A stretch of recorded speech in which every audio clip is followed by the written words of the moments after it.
Everyone, welcome to Chauhan institute. हमारी ये production management की सीरीज चल रही थी जिसमें आज हम अपना एक न्यू टॉपिक करने वाले हैं, that is production system. Production system जो होता है वो हमें बताता है कि जो हमारा प्रोडक्शन होने वाला है वो किस मेथड से होगा, किस प्रोसीजर से होगा।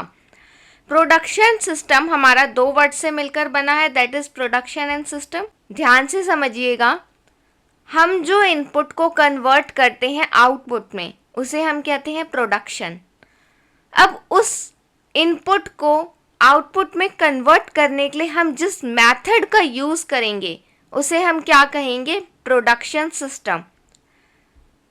देखो वही लिखा हुआ है, प्रोडक्शन सिस्टम में be defined as the method, procedure और arrangement which includes all functions required to accumulate the inputs and deliver the marketable output. वो सारे प्रोसीजर्स, फंक्शंस जो हमें रिक्वायर्ड होते हैं इनपुट को एक्यूमुलेट करने के लिए, मतलब इनपुट को इकट्ठा करने के लिए और डिलीवर करने के लिए आउटपुट। मीन्स इनपुट से जो हम आउटपुट बनाते हैं उस आउटपुट को बनाने में जो हमारा मेथड और प्रोसीजर लगता है उसको हम क्या कहते हैं, प्रोडक्शन सिस्टम। आई होप आपको प्रोडक्शन सिस्टम क्लियर हो गया होगा। अगर आपको फिर भी कोई डाउट है तो आप मुझसे कमेंट सेक्शन में पूछ सकते हैं। अब हम देखते हैं टाइप्स ऑफ प्रोडक्शन सिस्टम। तो प्रोडक्शन सिस्टम हमारा दो तरह का होता है, कॉन्टिन्यूअस और इंटरमिटेंट। कॉन्टिन्यूअस प्रोडक्शन सिस्टम होता है वो मेथड जिसमें प्रोडक्शन जो है कॉन्टिन्यूसली चलता रहता है। जैसे हमने एक यूनिट बनाई, फिर दूसरी बनाई, फिर तीसरी बनाई, ऐसे हम प्रोडक्शन को चलाते चले गए, हमारा प्रोडक्शन कहीं पर भी रुका नहीं। इंटरमिटेंट प्रोडक्शन होता है जब हम रुक रुक कर यूनिट्स बनाते हैं। जैसे कि एक यूनिट बना दी, फिर थोड़े टाइम बाद जब कस्टमर की डिमांड आई तो हमने दूसरी यूनिट बना दी, फिर कस्टमर की डिमांड आई तो हमने तीसरी यूनिट बना दी। तो जब हम रुक रुक कर यूनिट्स को प्रोड्यूस करते हैं तो वो हमारा होता है intermittent production system.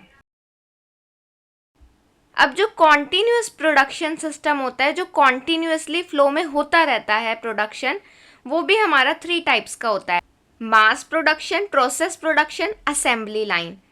Then intermittent production system हमारा 2 टाइप्स का होता है, जॉब प्रोडक्शन और बैच प्रोडक्शन। अब हम इन्हें डिटेल में स्टडी करते हैं कि ये सब क्या होते हैं। सबसे पहले कॉन्टिन्यूअस और फ्लो प्रोडक्शन। इसमें जो हमारा प्रोडक्शन है वो कॉन्टिन्यूअसली चलता रहता है, कहीं पर भी रुकता नहीं है। तो इसके फीचर्स क्या होंगे कि हमारा जो वॉल्यूम ऑफ आउटपुट है वो ज़्यादा होगा, क्योंकि हम बहुत ज़्यादा क्वांटिटी में इसमें प्रोडक्शन करते हैं और कॉन्टिन्यूअसली करते रहते हैं। मशीन्स और इक्विपमेंट्स जो हैं वो अरेंज्ड होंगी according to product layout pattern, जैसा प्रोडक्ट का पैटर्न होगा। Next, machine capacities are balanced so that material are fed at one and the process and finished product is received at the other end।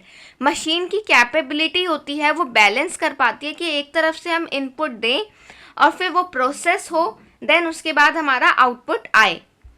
अब जो हमारे continuous production system है वो भी हमारे 3 टाइप्स के होते हैं। हमने देखा था सबसे पहला मास प्रोडक्शन। मास प्रोडक्शन में हम एक ही तरह का प्रोडक्ट बनाते हैं और बहुत लार्ज क्वांटिटी में बनाते हैं। तो वही लिखा हुआ है, mass production refers to large quantity of production with standardize product. इसमें हम स्टैंडर्डाइज प्रोडक्ट बनाते हैं। मीन्स अगर हम बिस्किट मैन्युफैक्चर कर रहे हैं तो जो बिस्किट का जो साइज़ होगा, जो शेप होगी, वो एक ही तरह की होगी। ऐसा नहीं होगा कि एक बिस्किट बहुत छोटा हो, एक बिस्किट बहुत बड़ा हो। हम एक ही तरह के बिस्किट्स को मैन्युफैक्चर करेंगे। ये हमारा किसका एग्जाम्पल हो गया, मास प्रोडक्शन का। ऐसे ही आपने देखा होगा इलेक्ट्रॉनिक्स में, आपने देखा होगा लाइट्स का एग्जांपल ले लो, फैंस का एग्जांपल ले लो। नेक्स्ट है हमारा असेंबली लाइन। असेंबली लाइन में हमारे वर्क स्टेशन होते हैं सीक्वेंस में। हर वर्क स्टेशन पे जो डिज़ाइन है उसको केयरफुली जो है देखा जाता है और फिर आगे का काम जो है वो किया जाता है। असेंबली लाइन को हम ऐसे समझ सकते हैं, मान लो ये एक प्रोसेस है किसी भी प्रोडक्ट को मैन्युफैक्चर करने का। अब इसमें बीच बीच में हमारे वर्क स्टेशन लगे हुए हैं। पहले प्रोडक्ट मैन्युफैक्चर होना स्टार्ट हुआ, फिर उसकी यहाँ पे जो है डिज़ाइन, क्वालिटी, सब चीज़ चेक की जाएगी, देन उसको फर्दर मूव ऑन किया जाएगा। फिर उसकी यहाँ पे भी डिज़ाइन वगैरह चेक की जाएगी, फिर उसको फर्दर प्रोसीड किया जाएगा। तो ये हमारा होता है असेंबली लाइन, जिसमें हम जो है प्रोडक्शन को हर वर्क स्टेशन पे चेक करते हैं और फिर आगे उसको मूव ऑन करते हैं। देन नेक्स्ट है हमारा प्रोसेस प्रोडक्शन। प्रोसेस प्रोडक्शन होता है जब हम किसी चीज़ को प्रोसेस्ड करते हैं, जैसे कि क्रूड ऑयल को प्रोसेस करके हम पेट्रोलियम, केरोसिन, डीजल ऑयल और गैसोलीन को प्रोड्यूस करते हैं। तो ये किसका एग्जाम्पल हो गया? प्रोसेस प्रोडक्शन का, जिसमें प्रोसेस्ड हो। जैसे कि माइनिंग्स वगैरह जो हमारी होती है वो भी हमारा प्रोसेस प्रोडक्शन का एग्जाम्पल है।